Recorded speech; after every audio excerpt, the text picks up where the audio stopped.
다 같이 사도신경으로 신앙 고백하심으로 새벽기도를 함께 드리시겠습니다. 나는 전능하신 아버지 하나님 천지의 창조주를 믿습니다. 나는 그의 유일하신 아들 우리 주 예수 그리스도를 믿습니다. 그는 성령으로 잉태되어 동정녀 마리아에게서 나시고 본디오 빌라도에게 고난을 받아 십자가에 못 박혀 죽으시고 장사된 지 사흘 만에 죽은 자 가운데서 다시 살아나셨으며 하늘에 오르시어 전능하신 아버지 하나님 우편에 앉아 계시다가 거기로부터 살아있는 자와 죽은 자를 심판하러 오십니다. 나는 성령을 믿으며 거룩한 공교회와 성도의 교제와 죄를 용서받는 것과 몸의 부활과 영생을 믿습니다. 아멘.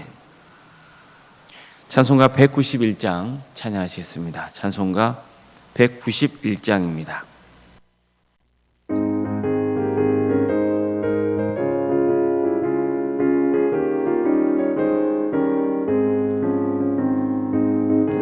기쁘게 설레게 행함은 주의 팔이 나를 안보하며 내가 주의 금복을 받는 참된 비결은 주의 영이 함께함이라. 성령이 계시네 할렐루야 함께하시네. 좁은 길을 걸으며 밤낮 기뻐하는 것 주의 영이 함께함이라. 전에 죄에 빠져서 평안함이 없을 때 예수 십자가의 공로 힘입어 그 발 아래 엎드려 참된 평화 얻음은 주의 영이 함께함이라. 성령이 계시네 할렐루야 함께하시네. 좁은 길을 걸으며 밤낮 기뻐하는 것 주의 영이 함께함이라.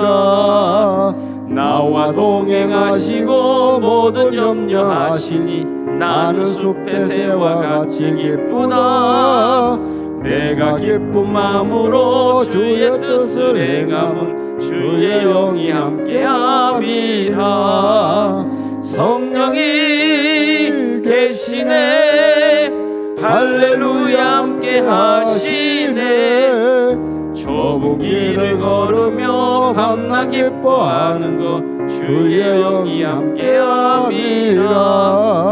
세상 모든 욕망과 나의 모든 정욕은 십자가에 이미 못을 박았네. 어른 밤이 지나고 무거운 짐 벗으니 주의 영이 함께함이라. 성령이 계시네 할렐루야 함께하시네. 좁은 길을 걸으며 밤낮 기뻐하는 것 주의 영이 함께함이라. 하나님 말씀 함께 보겠습니다. 구약성경 민수기 14장 39절에서 45절까지 말씀입니다. 민수기 14장 39절에서 45절 말씀입니다.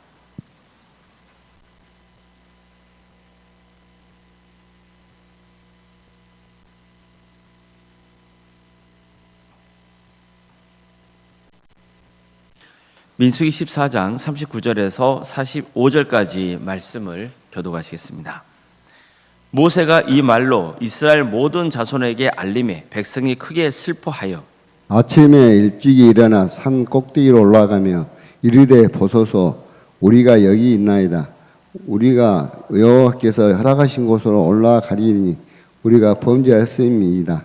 모세가 이르되 너희가 어찌하여 이제 여호와의 명령을 범하느냐. 이 일이 형통하지 못하리라. 여호와께서 너희 중에 계시지 아니하니 올라가지 말라. 너희의 대적 앞에서 패할까 하노라. 아말렉인과 가나안인이 너희 앞에 있으니 너희가 그 칼에 망하리라. 너희가 여호와를 배반하였으니 여호와께서 너희와 함께하지 아니하시리라 하나.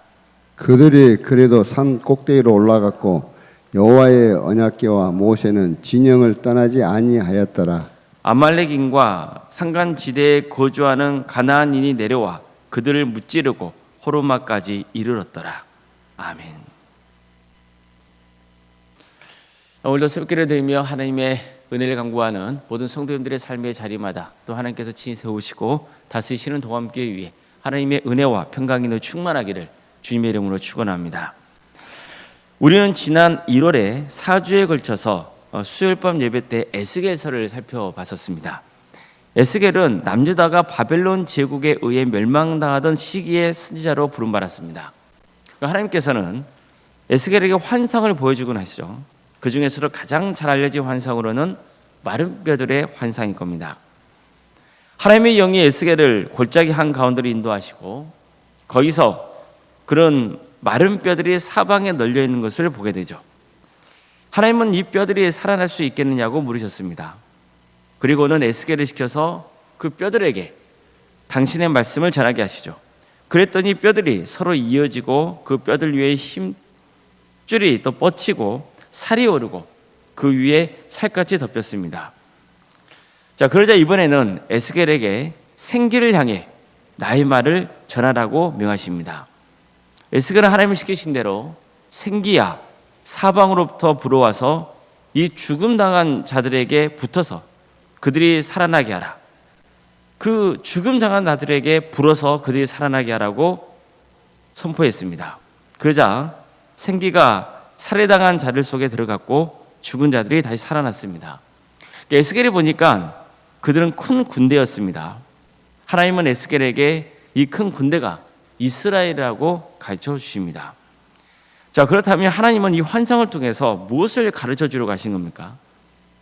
하나님의 영이 떠난 이스라엘은 그저 마른 뼈에 불과할 뿐이라는 겁니다.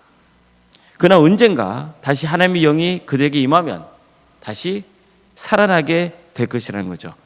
즉 하나님의 영이 임해야 소망이 있다는 말씀입니다. 하나님은 에스겔에게 성전에 관한 환상도 보이셨습니다. 예루살렘 성전 안에서 지도자들과 백성들이 온갖 우상 숭배를 행하는 그 모습과 그 성전에서 하나님의 영이 떠나는 것을 보여주신 거예요. 결국 남유다는 바벨론에 의해서 멸망당하죠. 또 예루살렘 성전도 무너지고 맙니다. 하지만 하나님은 성전과 관련해서 또 다른 환상을 보여주십니다. 언젠가 세워지게 될 새로운 성전을 보여주시고 그 성전에 하나님의 영이 다시 임하시는 것을 보이신 겁니다. 이 역시 언젠가 하나님의 영이 다시 이스라엘에게 임해서 그들이 회복될 것이라는 소망을 전하고 있는 겁니다. 이처럼 에스겔서는 하나님의 영이 함께 하시는 게 얼마나 중요한지를 가르쳐줍니다. 하나님의 영이 떠난 사람은 마른 뼈에 불과할 뿐이고 하나님의 영이 떠난 성전은 그저 빈집에 불과할 뿐이라는 겁니다. 하나님의 영이 함께 하셔야 승리할 수 있습니다. 하나님이 함께 하시지 않으면 절대로 승리할 수 없는 겁니다. 이것은 에스겔서만 아니라 성경 전체가 우리에게 가르쳐주고 있는 아주 중요한 진리입니다. 하나님의 영이 임해야 됩니다. 하나님의 영이 임해야 소망이 있습니다. 하나님의 영이 떠나면 그 소망은 사라지는 겁니다. 오늘 본문도 마찬가지입니다. 이스라엘은 가나안 땅에 들어갔다는 그 거류민에게 가나안 땅에 들어갔다가는 그 땅 거류민에게 짓밟히게 될 것이라는 그 정탐꾼들의 말을 듣고는 절망하며 밤새 통곡했습니다. 자, 그들은 왜 하나님께서 애굽이나 광야에서 우리를 죽게 하지 아니하셨느냐? 왜 가나안 땅 백성들의 칼에 죽게 하려 하시는지 모르겠다고 한탄했습니다. 새로운 지휘자를 뽑아서 애굽으로 돌아가자고 했습니다. 하나님은 그들의 말을 들으시고 분노하시죠. 모세에게 이들을 진멸하고 그들보다 강한 민족을 세우겠다고 말씀합니다. 모세는 하나님께 간절히 기도하면서 제발 이 민족을 살려달라고 간청하죠. 하나님은 모세의 기도를 들으시고 그들을 진멸하지는 않겠다 하셨습니다. 하지만 어떻습니까? 20세 이상의 백성들은 더 이상 가나안 땅에 들어갈 수 없고 광야에서 죽게 될 것이라고 말씀하시죠. 그들의 자손들이 가나안 땅에 들어가게 되겠지만 광야에서 40년을 지내야 한다고 하셨습니다. 오직 하나님을 온전히 의지했던 여호수아와 갈렙만이 이 이스라엘 자손들과 함께 장차 가나안 땅에 들어가게 될 걸 아시죠? 이것은 하나님이 결정하신 것입니다. 하나님은 여호수아와 갈렙을 제외하고 10명의 정탐꾼을 심판하십니다. 그런데 그제서야 정신이 번쩍 든 백성들은 슬퍼하면서 우리가 하나님께서 허락하신 땅으로 올라가겠다고 했습니다. 우리가 하나님 앞에서 범죄했다고 고백하죠. 하지만 모세는 그를 말립니다. 그러면서 이렇게 말해줘요. 너희가 어찌하여 이제 여호와의 명령을 범하느냐? 이 일이 형통하지 못하리라. 여호와께서 너희 중에 계시지 아니하니 올라가지 말라. 너희의 대적 앞에서 패할까 하노라. 아말렉인과 가나안인이 너희 앞에 있으니 너희가 그 칼에 망하리라. 너희가 여호와를 배반하였으니 여호와께서 너희와 함께하지 아니하시리라. 자, 이처럼 모세는 하나님이 함께하시지 않는 전쟁은 질 수밖에 없다는 점을 강조했습니다. 그러니까 절대로 가나안 땅에 올라가지 말라고 명했던 거예요. 하지만 어떻습니까? 그들은 기어이 또 가나안 산지로 올라갑니다. 성경은 그들이 올라갈 때 여호와의 언약궤와 모세는 진영을 떠나지 않았다고 했습니다. 즉 무슨 뜻인가요? 하나님께서 그들과 함께하지 않으셨다는 거죠. 결국 그들은 패하고 맙니다. 이 장면 역시 하나님이 함께하시지 않으면 절대로 승리할 수 없다는 것을 경고하고 있는 겁니다. 아무리 인간적인 힘을 동원해도 소용없습니다. 그들은 가나안 땅으로 가겠다고 결단해도 아무 소용없습니다. 결국 승리의 열쇠는 하나님께 달려있는 겁니다. 하나님이 그들과 함께 하시느냐 그렇지 않느냐 거기에 달려있는 겁니다. 우리는 늘 이 점을 명심해야 됩니다. 이스라엘 백성들이 가나안 땅에 들어가기를 두려워하고 다시 애굽으로 돌아가려고 했던 것은 하나님이 그들과 함께 하신다는 믿음이 사라졌기 때문이에요. 우리는 절대로 그래서는 안 됩니다.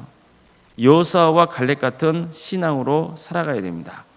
그들은 이렇게 호소했습니다. 다만 여호와를 거역하지 말라. 또 그 땅 백성을 두려워하지 말라. 그들은 우리의 먹이라. 그들의 보호자는 그들을 떠났고 여호와는 우리와 함께 하시느니라. 그들을 두려워하지 말라. 이처럼 여호수아와 갈렙은 하나님이 우리와 함께 하신다고 확신했습니다. 이런 믿음을 갖고 있는 사람, 그 사람에게 하나님의 영이 함께 하시는 겁니다. 하나님의 영이 임하는 거예요. 우리는 반드시 명심해야 됩니다. 성도는 결국 하나님의 영이 임하셔야 됩니다. 그래야 그 사람이 능력 있는 삶을 살아갈 수 있고 하나님의 뜻을 이루어드릴 수 있는 겁니다. 절대로 인간의 생각이나 판단으로 그리고 나의 힘으로 뭔가를 이룰 수 있다는 그런 교만을 버려야 됩니다. 하나님의 영이 우리 안에 임하시면 승리할 수 있고 하나님의 영이 우리를 떠나면 그건 망하는 겁니다. 그런데 우리가 지금까지 늘 살펴보고 있지만 하나님의 영은 어떤 사람에게 임합니까? 정결한 자에게 임하죠. 거룩한 자에게 임하는 거예요. 죄에서 떠나는 자, 죄를 멀리하는 자, 하나님을 겸손히 섬기는 자, 그런 사람에게 하나님의 영이 임하는 거예요. 그렇기 때문에 성경에서는 늘 우리에게 뭘 강조하고 있습니까? 정결하라, 거룩하라. 이것을 늘 강조하고 있는 겁니다. 남유다가 망한 것 전부 이걸 행하지 못했기 때문에 망한 겁니다. 우리가 끝까지 정말 주님을 신뢰하면서 정결하고 거룩한 인생의 길을 갈 수 있기를 바랍니다. 그래서 하나님의 영에 충만하여서 우리 모두가 승리하는 복된 삶의 길을 갈 수 있기를 주님의 이름으로 축복합니다. 기도하시겠습니다. 사랑의 하나님, 오늘도 우리에게 새로운 날을 허락해 주시고 또 하나님의 은혜 속에 살아갈 수 있도록 인도해 주셔서 감사드립니다. 우리에게 구원의 은혜를 베풀어 주시고 또 귀한 말씀을 주셔서 하나님과 함께 할 수 있도록 인도하시며 감사드립니다. 하나님의 영이 우리 가운데 충만히 임하기를 소망합니다. 성령이 우리 가운데 임하여 주시옵소서. 우리를 새롭게 하여 주시고 담대한 믿음을 갖게 하여 주시옵소서. 하나님의 뜻을 행할 수 있는 용기를 주시옵소서. 그래서 우리 모두가 승리하는 복된 길을 가게 하여 주시옵소서. 사람의 의지와 생각으로 판단으로 일을 행하지 않도록 도와주시옵소서. 세상의 관점에서 살아가지 않도록 도와주시고 하나님의 영에 충만하게 임하는 복된 삶의 길을 가게 하여 주시옵소서. 우리 도함교회를 세워주시고 지금까지 지켜주신 은혜에 감사를 드립니다. 우리 동암교회가 하나님의 역사로 신앙의 명가를 세우는 교회가 되게 해주시옵소서. 예수 그리스도의 말씀으로 인재를 양성하는 교회가 되게 하여 주시옵소서. 성령님의 능력으로 선한 영향을 끼치는 거룩한 교회가 되게 하여 주시옵소서. 주님, 이 교회를 통하여서 하나님의 나라가 확장되고 한 영혼 한 영혼이 그리스도로 돌아오는 역사가 있게 하여 주시옵소서. 우리와 함께 이런 큰 비전을 품을 동역자들을 보내주시고 또 불신자들이 회개하고 주님께로 돌아오는 역사가 있게 하여 주시옵소서. 우리 성도들의 가정을 지켜주시옵소서. 여러 가지 어려운 문제를 놓고 하나님의 은혜를 간구하는 성도들이 있사오니 주님 그들의 기도를 들어주시고 가장 좋은 때에 가장 좋은 것으로 응답하여 주시옵소서. 유치원 질병 가운데 고통 나오는 성도들이 있습니다. 또 경제적 문제 때문에, 또 직장의 문제 때문에, 관계의 문제 때문에, 또 자녀손들의 문제 때문에 주님 앞에 간구하는 우리 성도들이 있사오니 주님 그 기도를 들어주시옵소서. 하나님의 뜻 안에서 응답받는 축복을 누리게 하여 주시옵소서. 격제에 나가는 성도들이 있습니다. 학업으로, 직장으로, 군복무로 여러분 가운데 해외에 나가 있는 우리 성도들, 주님 그들의 삶을 붙들어 주시고 함께하여 주시옵소서. 그들의 안전을 지켜주시옵소서. 어느 자리에 있건 하나님의 영광 위에서 살아갈 수 있도록 도와주시고 주님과 늘 동행하는 복된 인생이 되게 하여 주시옵소서. 우리 동암교회가 생육과 본생의 축복이 차고 넘치는 복된 교회가 되기를 소망합니다. 또한 출산을 앞둔 가정이 있사오니 그 가정을 주께서 함께하여 주셔서 우리의 제 출산을 잘 마칠 수 있도록 인도하여 주시옵소서. 우리 자녀손들 그들의 삶 가운데 주께서 늘 동행하여 주셔서 끝까지 구원의 은혜를 누리게 하여 주시고 주어진 은수와 달란트로 100배, 20배, 30배의 계시를 거두는 놀라운 역사가 있게 하여 주시옵소서. 치유과 결혼을 위해서 기도하고 있는 성도들 주께서 그 기도를 들어주시고 응답하여 주시옵소서. 우리 성도의 사업장과 직장의 자리를 지켜주시옵소서. 우리 성도의 머무는 그 자리가 하나님의 축복이 가득 넘치는 복된 자리가 되게 하여 주시옵소서. 우리에게 여러 부서를 허락하심에 감사드립니다. 각각의 부서마다 주께서 함께하여 주셔서 이 귀한 부서를 통하여서 하나님의 영광이 드러나게 해주시고 우리 성도의 신앙이 자라는 역사가 있도록 인도하여 주시옵소서. 중고등부와 청년부 겨울 수련회를 앞두고 있습니다. 준비하는 모든 과정 가운데 함께해 주시고 이 귀한 수련회를 통하여서 우리 중고등부와 청년부가 정말 다시 한번 믿음을 다지고 주님을 인격적으로 만나는 역사가 있도록 역사하여 주시옵소서. 주님, 구역 대신방을 진행 중에 있습니다. 부지한 종이 방문하는 그 구역마다 하나님의 영이 함께하여 주셔서 올 한 해 우리 구역이 더욱더 든든히 세워지는 역사가 있게 하여 주시고 섬기는 구역장과 또 서기에게 주님께서 함께하여 주셔서 충만한 은혜와 축복을 허락하여 주시옵소서. 올론생과 사모님 성령 충만케 하여 주시고 평안의 축복을 보여주시며 신앙의 명가를 세워져가는 역사가 있게 하여 주시옵소서. 그리고 섬기시는 교회 위에 하나님의 축복과 은혜가 차고 넘치게 하여 주시옵소서. 내일은 주일입니다. 우리 성도들 모두가 하나님을 예배하는 자리에 나오게 하여 주시옵소서. 주일 성수의 마음을 품게 하여 주시고 우리 성도들의 신앙이 이전보다 자라는 역사 있게 하여 주시옵소서. 예배를 통하여서 정말 하나님의 뜻을 바르게 알고 주님의 뜻을 행함으로 하나님의 축복을 충만하게 누리는 복된 인생들이 다 될 수 있도록 주께서 함께하여 주시옵소서. 이 나라의 하나님의 공의와 정의가 바로 세워지게 하여 주시고 하나님의 때에 이 민족이 평화로운 통일을 이루어 북한 땅에 많은 교회들이 세워지고 우리가 하나 되어서 땅끝까지 복음을 증거하는 복된 민족이 되게 하여 주시옵소서. 귀한 사역을 위해서 헌신하고 있는 목회자들과 선교사들 주님께서 그들의 삶을 늘 동행하여 주시고 그의 헌신을 통하여서 많은 구원의 열매가 맺어지는 축복을 허락하여 주시옵소서. 오늘 하루의 삶을 주님께 의지합니다. 도와주시고 함께하여 주시옵소서. 모든 걸 주님께 의지하오며 살아계신 예수님의 이름으로 기도드리옵나이다. 아멘. 하늘에 계신 우리 아버지, 아버지의 이름을 거룩하게 하시며 아버지의 나라가 오게 하시며 아버지의 뜻이 하늘에서와 같이 땅에서도 이루어지게 하소서. 오늘 우리에게 일용할 양식을 주시고 우리가 우리에게 잘못한 사람을 용서하여 준 것 같이 우리 죄를 용서하여 주시고 우리를 시험에 빠지지 않게 하시고 악에서 구하소서. 나라와 권능과 영광이 영원히 아버지의 것입니다. 아멘.